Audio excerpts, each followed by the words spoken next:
फूहड़, भद्दा, उजड्ड, वाहियात, अश्लील, जलील, ये वो शब्द हैं जो बिग बॉस जैसे शो को बेहद सरल और सटीक शब्दों में परिभाषित करते हैं। किसी जमाने में जो बातें, जो हरकतें लोग बंद कमरों में अकेले देखा करते थे, आज बिग बॉस की बदौलत वही चीज खुले कमरों में सबके साथ देखी जाने लगी है। बिग बॉस के घर में कैद लोग वो सब कुछ करने पर आमदा हैं जो उन्हें अपने घरों के बंद कमरों में करनी चाहिए। कुल मिलाकर के एक ऐसी गंध मचा रखी है कि हर कोना सड़ांध मार रहा है। एंटरटेनमेंट के नाम पर क्या दिखाया जा रहा है, लोग क्या देख रहे हैं, क्या सुन रहे हैं, शायद उन्हें एहसास ही नहीं है। क्या ये सब बातें नॉर्मल है या इसे नॉर्मल बना दिया गया है? अगर हालात यही रहे तो कुछ एक साल बाद का न्यू नॉर्मल क्या होगा, ये सोच करके ही सिहरन पैदा होती है। अगर किसी समाज को बर्बाद करना हो तो युवा पीढ़ी से सॉफ्ट और बढ़िया टारगेट कोई नहीं हो सकता है। बिग बॉस के मेकर्स इस बात को अच्छी तरह से जानते हैं, लेकिन उन लोगों का क्या जो पूरे चाव से टीवी पर आंखें गड़ाए इन शो की ओछी हरकतों को लील रहे होते हैं।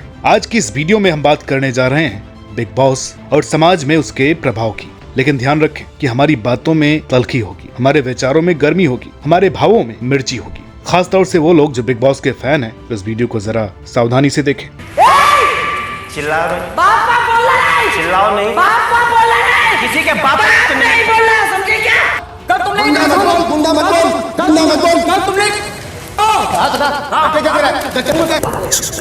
बस इसने तो ससुर कर दिया, संभाली ले लेंगे और भोंक, तू भोंक रहा है, मैं नहीं भोंक रहा। तू भोंक रहा है, तू भोंक रहा है। 1 2 3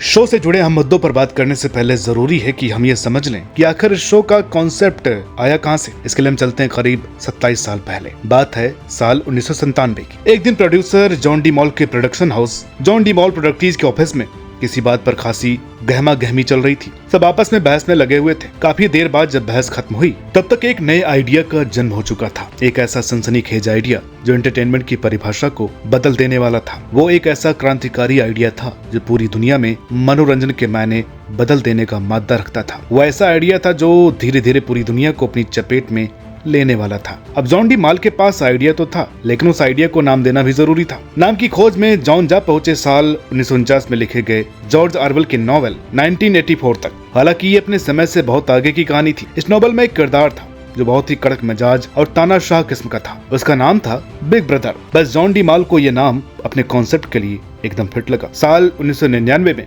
सबसे पहले बिग ब्रदर नीदरलैंड में टेलीकास्ट हुआ। इसके बाद ये टीवी शो इतना पॉपुलर हुआ कि दुनिया के तमाम देशों से होता हुआ भारत तक आ पहुंचा। आखिर इस शो में ऐसी कौन सी खास बात है कि लोग अपने सारा काम धंधा छोड़ करके घंटों इसे देखते रहते हैं? इसके पीछे की वजह है ह्यूमन नेचर, यानी मानव स्वभाव। दूसरों की जिंदगी में और दूसरों के घरों में ताका झाकी करना हमेशा से ही मानव स्वभाव रहा है। पड़ोस के घरों में मियाँ बीवी का झगड़ा हो या फिर सास बहू का, कान तो खुद ब खुद उधर ही चले जाते हैं। फिर बात आग की तरह केवल पड़ोस तक ही नहीं बल्कि पूरे मोहल्ले में फैल जाती है। मोहल्ले भर की महिलाएं पूरे चाव से चटखारे लेकर के मिर्च मसालों का तड़का लगा करके एक दूसरे से उसका बखान करती है। यकीन मानिए, इसमें उन्हें जिस आनंद, सुख और सुकून की प्राप्ति होती है वो शायद ही किसी और काम में मिलती होगी। ऐसा करते हुए उन्हें जिस मानसिक तृप्ति का आभास होता है वो अतुलनीय है, अकल्पनीय है। उसे शब्दों में बयान नहीं किया जा सकता। सही मायनों में यही उनका एंटरटेनमेंट है, यही उनका टाइम पास है। बात जब सेलिब्रिटी की हो तो कहने ही क्या, उनके बारे में जानने के लिए तो दुनिया उतावली रहती है। तमाशा देखने का शौक भला किसे नहीं होता, ये तो इंसान की फितरत में शामिल है। बिग बॉस तमाशा ही तो है। असल में बिग बॉस के कॉन्सेप्ट के मूल में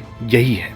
इसके मेकर्स ने इंसानी दिमाग को, उसके स्वभाव को अच्छी तरह से जाना समझा। उन्होंने घर में कुछ मेहमान बुलाए और उनसे जमकर के तमाशा करवाया। सिर्फ तमाशा ही नहीं बल्कि उन मेहमानों से वो सब भी करवाया जो एक सभ्य समाज शायद ही स्वीकार करे। समय के साथ साथ बिग बॉस और ज्यादा सभ्य और घिनौना होता गया। जब पूरी दुनिया में बिग ब्रदर धूम मचा रहा था तो भला भारत कैसे पीछे रहता। साल 2006 में बिग ब्रदर के भारतीय संस्करण बिग बॉस का पहला सीजन कलर्स टीवी पर आया। तब से लेकर लगभग हर साल उसका नया सीजन आ रहा है। हर सीजन में उसने फोड़पन की नई ऊंचाइयों को छुआ है, ओछेपन की तमाम सरहदों को पार किया है, गंवार और उजड्डपने की नई परिभाषा लिखी है। अगर आप भी बिग बॉस के फैन हैं तो ये बातें आपको बुरी लग सकती हैं, लेकिन हम ये सब बातें बिना ठोस आधार के नहीं कह रहे। बात सबसे पहले शो में कंटेस्टेंट के द्वारा इस्तेमाल किए जाने वाली भाषा पर। इस शो में अक्सर कंटेस्टेंट लड़ते झगड़ते दिखाई जाते हैं। इस दौरान वो बड़ी ही आसानी से बिना वक्त गंवाए अपना आपा भी खो बैठते हैं। इसके बाद उनकी जुबान से जिस तरह के वचन झड़ते हैं उसे सुनकर के किसी के भी कान धन्य होते हैं। ये सब सुनकर के सामने वाला निहाल होता है। यकीन मानिए अगर हम उन शब्दों को यहाँ बोल दें या दिखा दे तो शायद यूट्यूब हमारा ये वीडियो डिलीट कर दे। सवाल ये है कि कौन है वो लोग जो खुल्लम खुल्ला गालियां सुनना पसंद करते हैं। आखिर बिग बॉस के चलते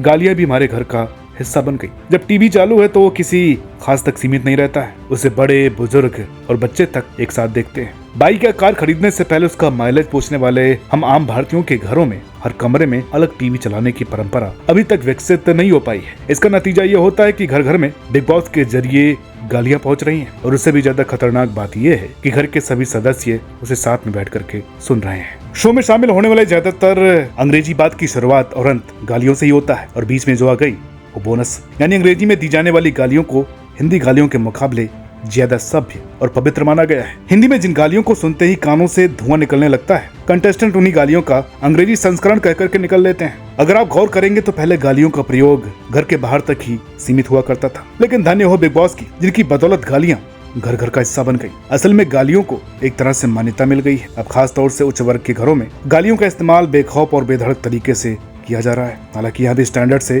कोई समझौता नहीं किया जाता, इसलिए ध्यान जरूर रखा जाता है कि गालियां शुद्ध अंग्रेजी में ही हो। सही भी है, जब सबके सामने गालियां सुनी जा सकती हैं तो फिर दी क्यों नहीं जा सकती हैं? आखिर हम जो सुनते हैं वही तो बोलते हैं। हमारी पहली बात से जुड़ी है दूसरी बात। शो के कंटेस्टेंट्स लड़ाई झगड़े को नाश्ते खाने पीने की तरह लेते हैं। जब मर्जी जहाँ मर्जी चालू हो जाते हैं। हम इन झगड़ों को पूरे चाव से देखते तो हैं, लेकिन भूल जाते हैं कि इन झगड़ों का हमारे दिमाग पर कितना गहरा असर पड़ने जा रहा है। बात अगर बाल मन की हो तो समस्या गंभीर हो जाती है। अमेरिकन साइकोलॉजिकल एसोसिएशन के पोर्टल APA.org में साल 2013 में एक रिपोर्ट छपी थी। रिपोर्ट के मुताबिक 1982 में national institute of mental health ने टीबी पर हिंसा का और बच्चों पर मानसिक प्रभाव की स्टडी की गई। इस स्टडी में चौंकाने वाले खुलासे हुए। बच्चे दुख और दर्द के प्रति कम संवेदनशील हो सकते हैं, उन्हें दुनिया से डर लग सकता है, वो लोगों के प्रति बहुत अग्रेसिव और खतरनाक हो सकते हैं। ये स्टडी भले ही बच्चों पर हुई हो, लेकिन सच यही है कि हमारे दिमाग पर हर उस चीज का असर पड़ता है जो हम देखते और सुनते हैं, भले ही उम्र कुछ भी हो। जब हम लगातार किसी चीज के प्रति एक्सपोज होते हैं तो हमारे ऊपर उसका असर पड़ना तय है। इसमें कोई दो राय नहीं कि बिग बॉस को देखने वालों में सबसे बड़ी संख्या युवाओं और टीनेजर्स की होती है और यही हमारे भविष्य है। ये सब देख करके ये वर्ग क्या सीख रहा है? कभी वक्त हुआ करता था जब पेरेंट्स का सारा फोकस बच्चों को अच्छा क्वालिटी और पौष्टिक खाना देने पर होता था। वक्त बदला और आज अच्छे और पौष्टिक खाने की जगह फास्ट फूड ने ले रखी है। कुछ ऐसा ही टीवी शो के मामले में भी है। आज घरों में बिग बॉस जैसे टीवी शो ने बड़ी आसानी से जगह बना ली है। प्राइम टाइम पर लोग इसे पूरी जिज्ञासा से देखते हैं। क्या ऐसा करके हम अपने दिमाग में कूड़ा करकट नहीं भर रहे हैं? अगर फास्ट फूड हमारे शारीरिक स्वास्थ्य को नुकसान पहुंचाता है तो बिग बॉस रूपी कूड़ा हमारे मानसिक स्वास्थ्य को गहरा आघात पहुंचाता है। अब बात करते हैं बिग बॉस के घर में रहने वाले कंटेस्टेंट की हरकतों की। ये कंटेस्टेंट भले ही अपने अपने फील्ड के सेलिब्रिटी हों, लेकिन उनकी हरकतें अक्सर इतनी गंदी, भद्दी और कई बार तो इतनी नीच होती हैं कि देखने वाले को शर्म आ जाए। ये किसी से सीधे मुंह बात करना पसंद नहीं करते। ये खुद के दिमाग में रची बसी गंदगी को बिग बॉस के दूसरे कंटेस्टेंट में, बिग बॉस के घर में और वहाँ से हम सबके दिमाग में फैलाते हैं। इनकी भाषा शैली इतनी सड़क छाप होती है कि झुग्गी झोपड़ियों में रहने वाले लोगों को